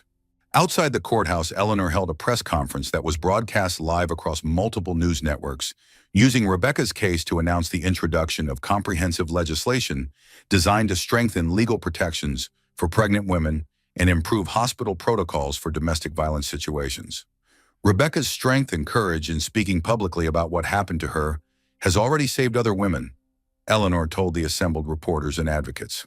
We've received reports of 3 other pregnant women who sought help from domestic violence organizations after seeing Rebecca's story. Her willingness to transform her trauma into advocacy is changing lives. The media attention brought an unexpected and deeply troubling development. 3 other women came forward with stories of being assaulted or threatened by Vivian Sterling in situations that demonstrated a pattern of violence that predated her relationship with Harrison. Jennifer Walsh, Vivian's former college roommate, described being pushed down a flight of stairs during an argument about boyfriend troubles. Sarah Kim, a business associate, reported being shoved against a wall during a meeting where she disagreed with Vivian's marketing strategy. Maria Gonzalez, a restaurant server, detailed being slapped across the face for bringing the wrong wine to Vivian's table during a business dinner. Detective Santos reopened investigations into all 3 incidents, discovering that each woman had initially decided not to file charges due to Vivian's family connections and their fear that their complaints would not be taken seriously by law enforcement. What we're seeing is a pattern of violence that spans several years, Detective Santos explained to the media. Ms. Sterling has apparently been using physical intimidation and assault to control situations whenever she doesn't get her way. Mrs. Caldwell's case isn't an isolated incident. It's the culmination of years of escalating violent behavior. Vivian's defense team realized they weren't defending an isolated incident of poor judgment. They were defending a pattern of criminal behavior that demonstrated their client's fundamental disregard for other people's safety and dignity. Harrison, meanwhile, was discovering that the therapeutic process Dr. Chen had recommended was forcing him to confront aspects of his character and behavior that he had spent years avoiding or rationalizing. The individual therapy sessions were difficult enough, but the group therapy program was proving to be even more challenging as he listened to other men describe the psychological patterns that had led them to betray and abuse their families. I used to tell myself that my affair was about attraction or chemistry, Harrison admitted during one group session. But Dr. Chen helped me understand that it was really about power and control. Vivian made me feel important and successful without requiring any emotional vulnerability or growth from me. Dr. Chen nodded, encouraging him to continue exploring this insight. What did Rebecca require from you that felt so threatening? She wanted me to be present, Harrison said, his voice carrying the weight of recognition. Not just physically present, but emotionally available. She wanted to know what I was thinking and feeling. She wanted me to share in the excitement about the baby, to be involved in planning our future together. She wanted intimacy, and I was terrified of that level of connection. The group therapy sessions also helped Harrison understand how his emotional unavailability had created vulnerability in his marriage that someone like Vivian was able to exploit. I made Rebecca compete for my attention and affection, he realized during another session. I withheld emotional intimacy as a way of maintaining control, and when she tried harder to connect with me, I punished her by becoming even more distant. I created the exact conditions that made my affair possible. Rebecca, still confined to bed rest, but no longer in immediate medical danger, had used her recovery time to become an informal spokesperson for pregnant women facing domestic violence. Her hospital room had become a meeting place for advocacy groups, legal experts, and other survivors who found strength in her willingness to speak publicly about her experience. I never wanted to be a public figure, Rebecca told a reporter from Women's Health magazine during an interview that would be published in their next issue. But I realized that my story could help other women understand that they're not alone, that there are resources available, and that they deserve better than relationships where they have to compete for basic respect and loyalty. Rebecca's transformation from victim to advocate was remarkable to witness. Thomas observed his niece developing the kind of moral authority that came from surviving trauma and choosing to use that experience to protect others rather than simply heal privately. You're saving other people by sharing what happened to you, Thomas told her during one of their daily conversations. No, Rebecca corrected him. I'm saving myself by making sure what happened to me matters for something larger than just my own recovery. Margaret Caldwell had surprised everyone, including herself, by becoming one of Rebecca's most dedicated supporters and fiercest advocates. The woman who had spent her adult life avoiding family drama and maintaining social appearances had discovered that protecting her daughter-in-law and granddaughter was more important than preserving her son's reputation. I failed Harrison by never requiring him to take responsibility for his behavior, Margaret admitted during one conversation with Eleanor. I made excuses for his selfishness, I covered for his emotional immaturity, and I taught him that wealth and status could substitute for character and integrity. Rebecca and my granddaughter are paying the price for my failure as a mother. But Margaret was determined not to repeat those mistakes. She had quietly used her social connections and financial resources to ensure that Rebecca's legal representation was the best available, that her medical care exceeded even the excellent standard provided by Thomas's hospital, and that her future financial security was guaranteed regardless of what happened to Harrison's business or their marriage. I want my granddaughter to grow up in a world where she never has to choose between her safety and her financial security, Margaret explained. If Harrison earns his way back into your lives, it should be because he's become the kind of man who deserves your love, not because you need his money. The preliminary hearing concluded with Judge Hernandez binding Vivian over for trial on multiple felony charges: assault on a pregnant woman, witness tampering, obstruction of justice, and solicitation of evidence tampering. The combined charges carried a potential sentence of up to 7 years in state prison. Outside the courthouse, Vivian made what would prove to be her final public statement, one that sealed her fate in the court of public opinion and probably influenced her eventual sentencing.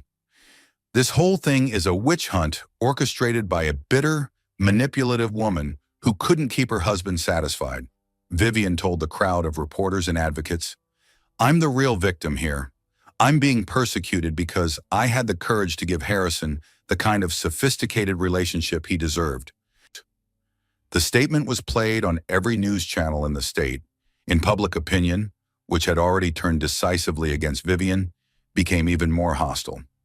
Even her father, Charles Sterling, issued a public statement distancing himself from his daughter's behavior and announcing that she would no longer have access to the family's financial resources for her legal defense. My daughter's actions are indefensible, Charles Sterling said in a prepared statement. While I will always love her, I cannot and will not use my resources to help her escape accountability for assaulting a pregnant woman and then attempting to destroy that woman's credibility through criminal means.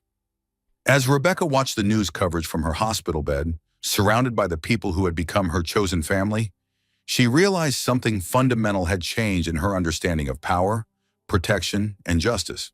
She had always assumed that power belonged to people with money, status, and connections, people like Harrison and his family, people like Vivian and her father. But real power, she was learning, came from having people who would stand up for you without asking for anything in return. People who would fight for justice simply because it was right.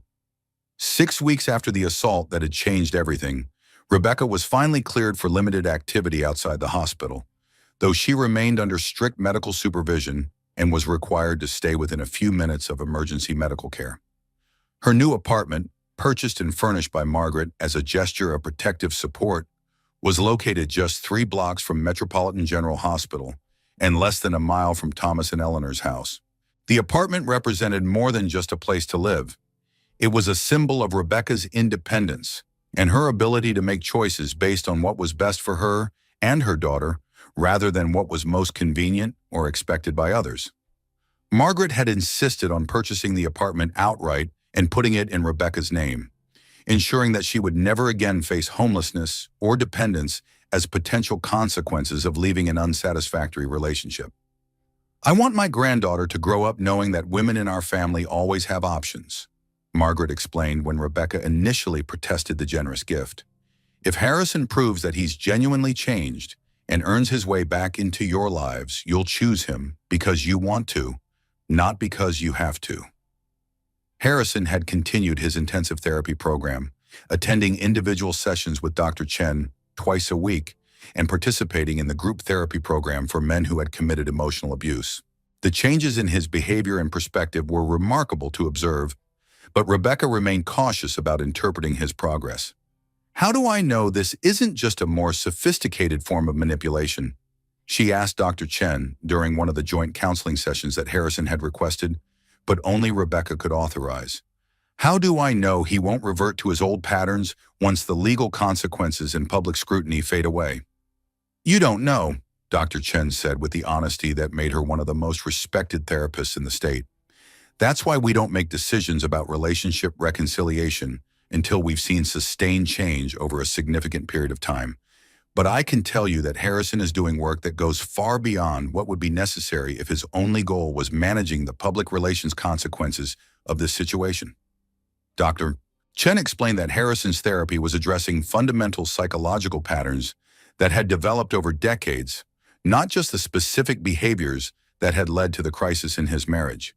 "He's examining his relationship with power, control, emotional intimacy, and vulnerability," she said. "He's learning to recognize the difference between love and possession, between providing for his family and using financial control to avoid emotional responsibility. This isn't the kind of superficial behavior modification that someone does just to get out of trouble." Harrison had liquidated several significant business assets to create a trust fund that guaranteed Rebecca's financial independence for life, regardless of what happened to their marriage or his continued business success. The fund was structured to provide for her education, housing, medical care, and their daughter's future expenses, eliminating any financial pressure for Rebecca to make relationship decisions based on economic necessity rather than genuine choice. "I don't want your money," Rebecca had told him when the trust fund was first proposed. "It's not my money," Harrison replied. "It's my daughter's inheritance and your security. I want her to grow up knowing that her father provided for her future, and I want you to know that any decisions you make about our relationship are free from financial coercion." Vivian Sterling's trial began on a cold Tuesday morning in early November, 6 months after the assault that had triggered this legal and personal reckoning. The courthouse was packed with reporters, women's rights advocates, domestic violence survivors, and curious members of the public who had followed the case through months of media coverage. Prosecutor Janet Morrison approached the trial with the methodical preparation that had made her one of the most successful prosecutors in the state. She had built her case around 3 central themes: the deliberate nature of Vivian's assault on Rebecca, the pattern of violent behavior that predated this specific incident, and Vivian's continued attempts to escape accountability through witness intimidation and evidence manipulation.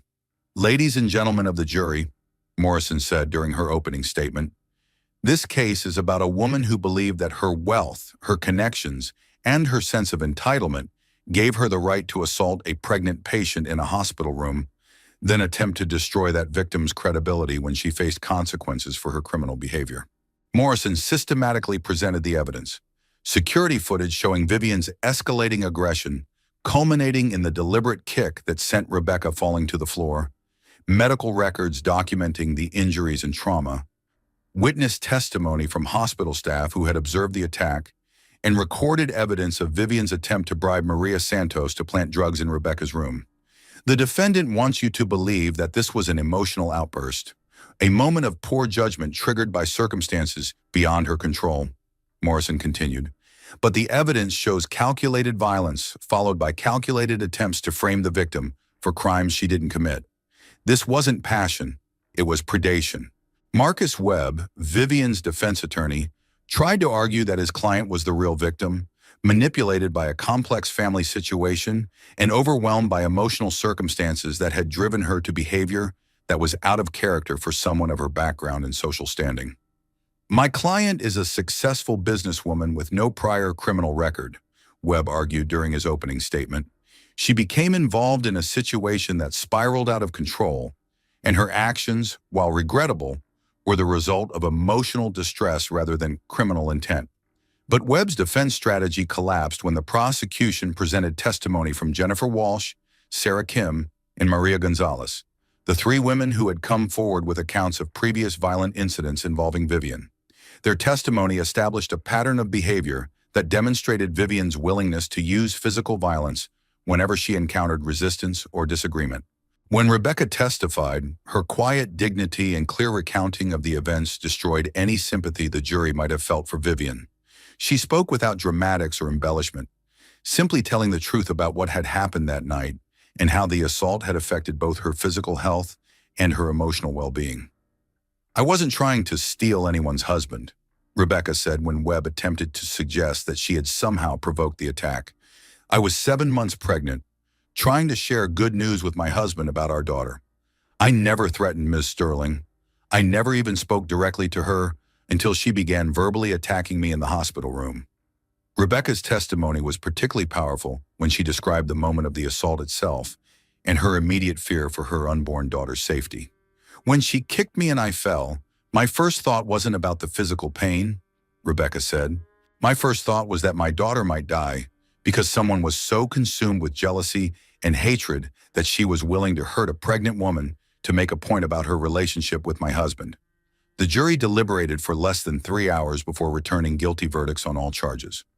Judge Patricia Hernandez had presided over hundreds of domestic violence cases during her 15 years on the bench, but few had demonstrated the kind of calculated cruelty that Vivian's case represented. During the sentencing hearing, she made it clear that Vivian's wealth and social connections would not protect her from facing the full consequences of her criminal behavior. "Mrs. Sterling," Judge Hernandez said during sentencing, "you attacked a pregnant woman in a hospital because you couldn't accept that your affair had consequences. You endangered both a mother and her unborn child because of your own selfish desires and sense of entitlement. Then when you faced accountability for your criminal behavior, you attempted to frame your victim for drug possession." Judge Hernandez sentenced Vivian to 2 years in state prison, followed by 5 years of probation and mandatory anger management counseling. She also ordered Vivian to pay full restitution for Rebecca's medical expenses, legal costs, and emotional distress damages. "This court finds your behavior reprehensible and your complete lack of remorse deeply concerning," Judge Hernandez continued. "You have shown no understanding of the harm you caused, no empathy for your victim, and no acceptance of responsibility for your choices. This sentence reflects not just the severity of your crimes, but your continued refusal to acknowledge that you committed them." Auntie. Outside the courthouse, Eleanor held another press conference to announce that the Rebecca Act had gained enough legislative support to be introduced in the next session, with backing from women's advocacy groups, medical associations, and law enforcement organizations throughout the state. Rebecca's courage in speaking publicly about her experience has already resulted in systemic changes that will protect other pregnant women, Eleanor announced to the assembled reporters and advocates.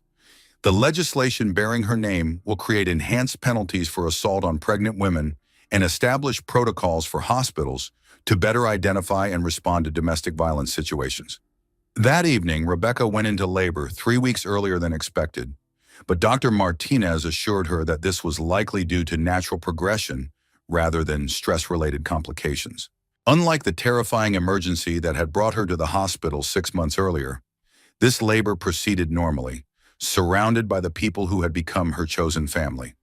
Thomas had the honor of delivering his own great niece, with Eleanor and Grace assisting and Margaret holding Rebecca's hand through the contractions. When Sarah Elizabeth Matthews Caldwell took her first breath at 6:47 p.m., weighing 6 pounds and 2 ounces, the room filled with tears of joy and relief from people who had spent months worrying about this moment. Harrison was present, but respectfully positioned where he could witness his daughter's birth without interfering with Rebecca's experience. When Sarah was placed in Rebecca's arms for the first time, the new mother looked at her daughter and made a silent promise that this child would grow up knowing she was wanted, protected, and loved unconditionally. "Can I see her?" Harrison asked quietly, and Rebecca nodded, allowing him to approach the bed where his daughter was taking her first look at the world. When Sarah grasped her father's finger with her tiny hand, Harrison broke down completely, overwhelmed by love for this child and recognition of how close he had come to losing both her and Rebecca through his own selfishness and emotional cowardice. "I almost lost you both," he whispered, tears streaming down his face. "I almost destroyed the most important thing in my life because I was too afraid to be the husband and father you deserved." "But you didn't lose us," Rebecca said quietly, her voice carrying a strength and certainty that surprised even her. "We're all here. We're all safe. And that's what matters now." Sarah Elizabeth Matthews Caldwell had been born into a family that would teach her about resilience, justice, and the difference between love and possession. Her first breaths were taken in a room filled with people who had chosen to stand up for what was right, even when it was difficult, even when it was complicated, even when it required them to confront uncomfortable truths about themselves and their relationships. 3 months after Sarah's birth, Rebecca returned to work at Metropolitan General Hospital in a position that had been created specifically for her, patient advocate coordinator, specializing in domestic violence cases involving pregnant women.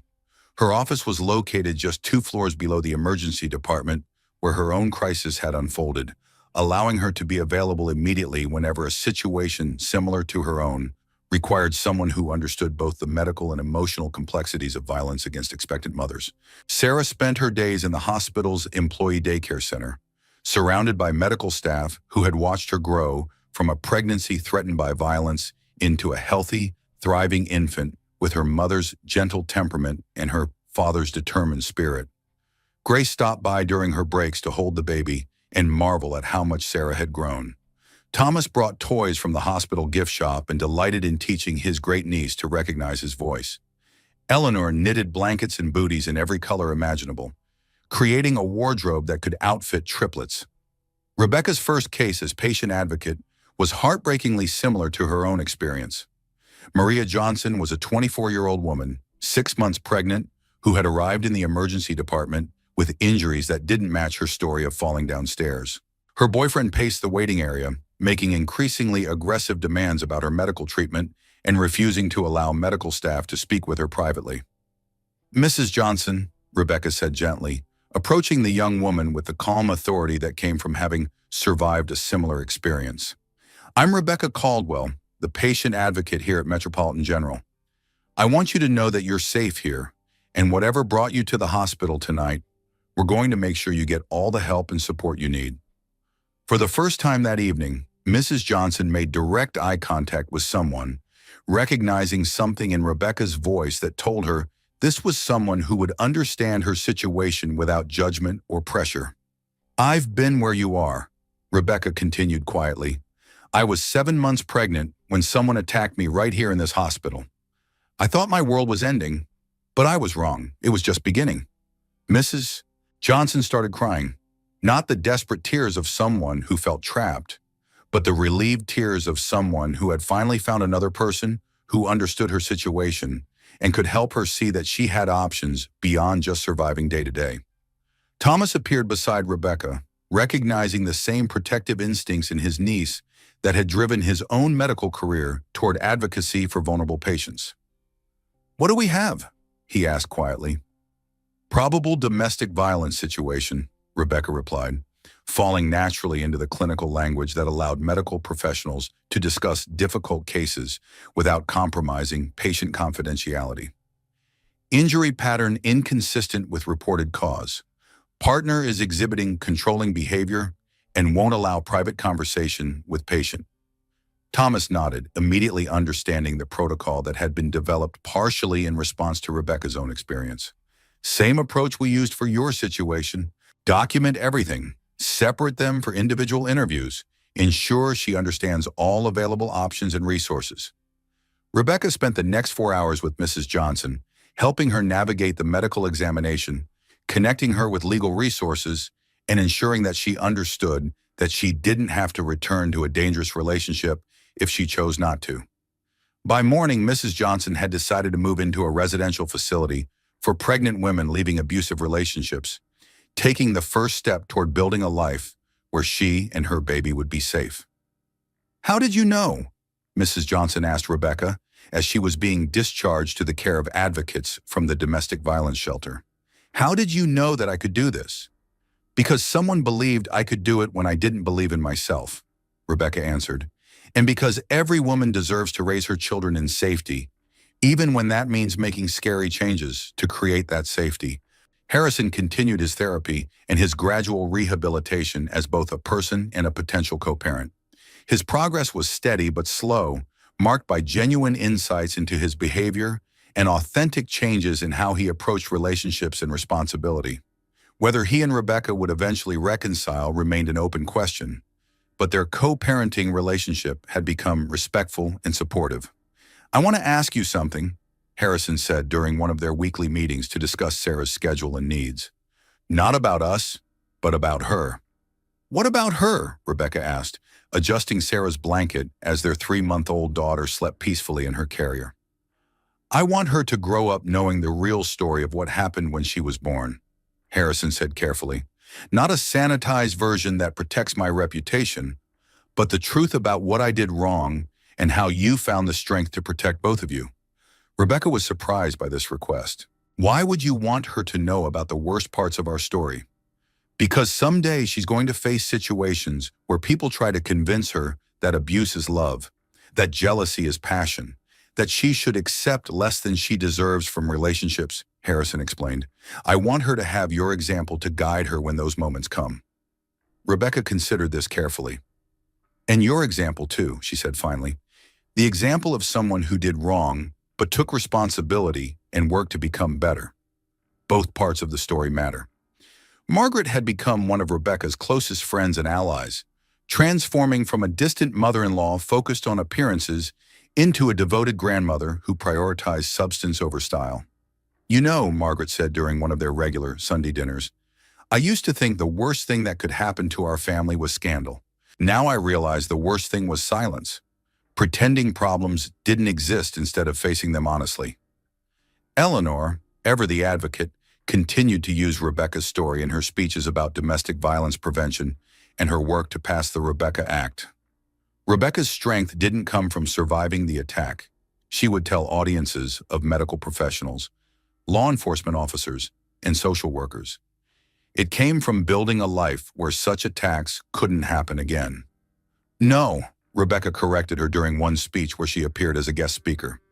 "My strength came from realizing that I wasn't alone, that there were people who would fight for justice even when it was complicated, even when it required them to take sides in family conflicts." Thomas watched his niece work with other vulnerable patients and saw her transform her trauma into a calling that would save other lives.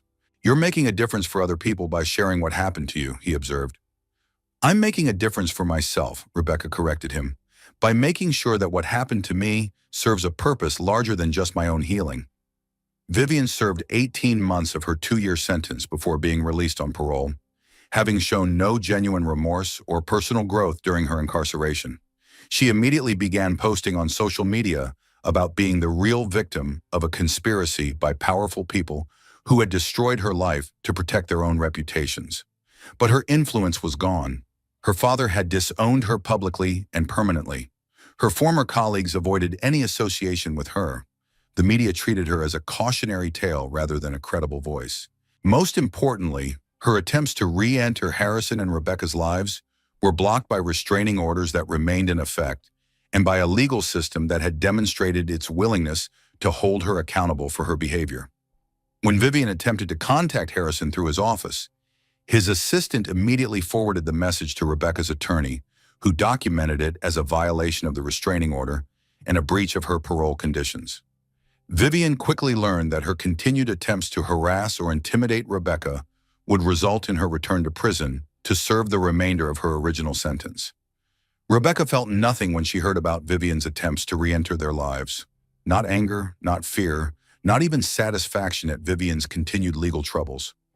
Vivian Sterling had become irrelevant to the life Rebecca had built, a cautionary tale rather than an ongoing threat. "I used to think forgiveness meant letting people back into your life," Rebecca told her support group, which she still attended monthly. "Now I understand that forgiveness means not letting their actions define your future. Vivian can't hurt me anymore because I'm no longer the person she attacked." On Sarah's first birthday, Rebecca organized a celebration in the hospital break room where her daughter had essentially been saved by the protective network that had assembled around them. Thomas and Eleanor, Grace and her family, Margaret, Harrison, and dozens of medical staff members who had become extended family gathered to celebrate not just Sarah's first year of life, but the transformation of trauma into purpose that had defined Rebecca's journey. As Rebecca watched her daughter take her first tentative steps between Thomas's outstretched arms and Grace's encouraging words, she realized that something profound had happened over the past 18 months. She had discovered that being loved wasn't about being chosen over someone else. It was about choosing people who would never make you compete for their loyalty in the first place.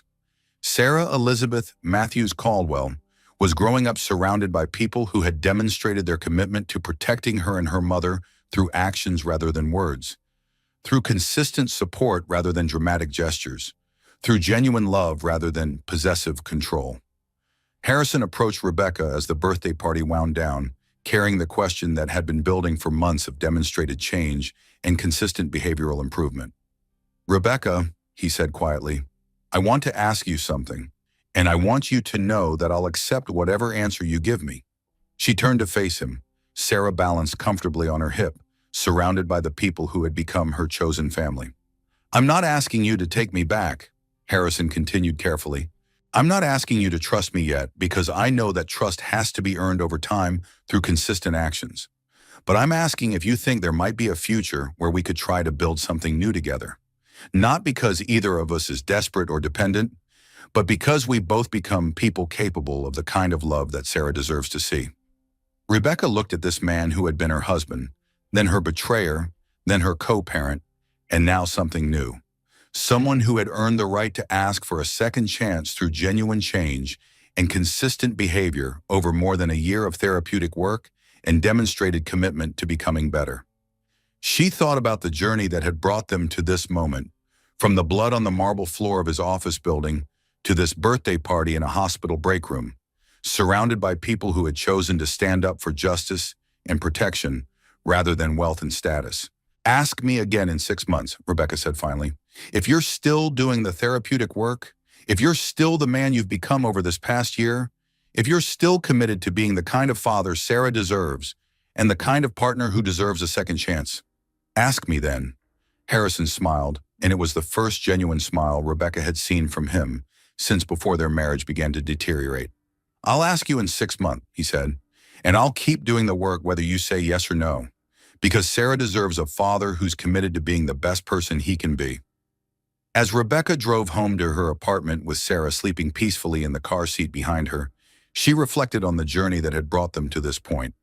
The assault that had threatened to destroy her life had instead created space for her to build something stronger, more authentic, and more sustainable than what she had lost. She had learned that protection could become power, that family could be chosen as well as inherited, and that sometimes the worst thing that happens to you creates the foundation for the best thing that can grow from it. Sarah stirred in her sleep and made the soft, cooing sound that meant she was dreaming, probably about the faces and voices that surrounded her with unconditional love and protection. Rebecca smiled, knowing that her daughter would grow up in a world where love was freely given rather than desperately sought, where strength was measured by what you could build rather than what you could control, where family meant people who showed up during crises rather than people who created them. The emergency department lights of Metropolitan General faded in her rearview mirror, but Rebecca knew she would be back tomorrow. There would be other vulnerable women, other moments of crisis, other opportunities to transform pain into protection and trauma into purpose. She had found her calling in the place where she had nearly lost everything, and that transformation from victim to advocate represented the most beautiful kind of justice, the kind that prevented other people from suffering what she had endured. The blood on the marble floor had been washed away long ago, but the strength it had revealed would last forever. Rebecca had learned that survival wasn't just about getting through trauma. It was about building a life where such trauma couldn't happen again, not just to her, but to other women who deserve protection, advocacy, and the knowledge that they weren't alone. As she carried her sleeping daughter up the stairs to their apartment, Rebecca realized that her story had come full circle in the most unexpected way. She had started as a victim in a hospital emergency room and had become an advocate in that same hospital, using her experience to protect other women from the kind of violence she had survived. Sarah would grow up knowing that her mother had transformed the worst moment of their lives into a career dedicated to ensuring other families didn't face similar dangers alone. She would learn that strength wasn't about avoiding difficult situations, but about facing them with the support of people who chose to stand up for justice, even when it was complicated. The apartment that Margaret had given them represented more than just a place to live. It was a symbol of independence, of choices made from strength rather than fear, of a future built on genuine security rather than anxious dependence. Rebecca tucked Sarah into her crib and stood watching her daughter sleep, marveling at the perfect features and peaceful expression of a child who had survived trauma before birth and was now thriving in an environment of unconditional love and protection. The journey from that terrifying night in Harrison's office lobby to this moment of quiet contentment in their own home had taught Rebecca lessons about power, justice, family, and love that she could never have learned any other way. She had discovered that real strength came not from avoiding vulnerability, but from building a life where vulnerability was protected by people who genuinely cared about her well-being. She had learned that justice wasn't always immediate or obvious, but that it was worth fighting for because it protected other people from similar harm. Most importantly, she had learned that love, real love, wasn't about competing for attention or acceptance, but about choosing people who made competition unnecessary because their commitment was freely given and consistently demonstrated. Sarah Elizabeth Matthews Caldwell would grow up knowing all of these truths, not because her mother preached them, but because she had lived them and built a life that demonstrated their reality every single day. The blood on the marble floor had marked the end of one story and the beginning of another. Rebecca's marriage to Harrison might or might not be rebuilt, but her commitment to protecting other vulnerable women was permanent, as was her determination to raise her daughter in an environment where love was abundant, protection was reliable, and strength was measured by service to others rather than dominance over them.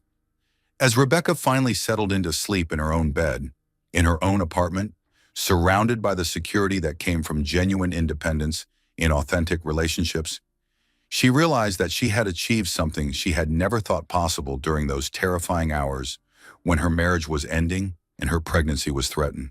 She had found peace, not the fragile peace of someone avoiding conflict, but the deep peace of someone who had faced the worst and discovered that she was strong enough not just to survive, but to transform survival into purpose, trauma into advocacy, and personal pain into protection for others.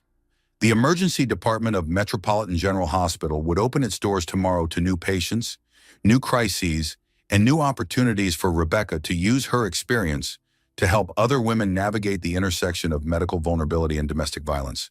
And Rebecca would be there, not as a victim seeking help, but as an advocate offering it, completing the transformation from someone who needed protection to someone who provided it.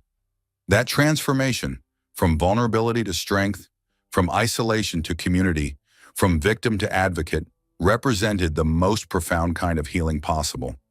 Healing that didn't just restore what was lost, but created something better than what had existed before. The blood on the marble floor had been the beginning of Rebecca's real life, the life where she chose her own family, built her own security, and used her own experience to protect other women from similar trauma. Sarah would grow up in that life, surrounded by people who had proven their love through actions rather than words, protected by a mother who had learned the difference between love and possession, supported by a community that had chosen justice over convenience. And that, Rebecca thought as she drifted off to sleep, was the most beautiful possible ending to a story that had begun with blood and betrayal, but had become something precious. A life built on authentic relationships, meaningful work, and the knowledge that trauma could be transformed into purpose if you had the courage to do the work and the wisdom to accept help from people who genuinely cared about your well-being. The circle was complete, but it wasn't really an ending. It was a beginning, the first chapter of Sarah's story, and the next chapter of Rebecca's advocacy work and her continued journey toward whatever future she would choose to build with the freedom and security that genuine love and authentic community had made possible.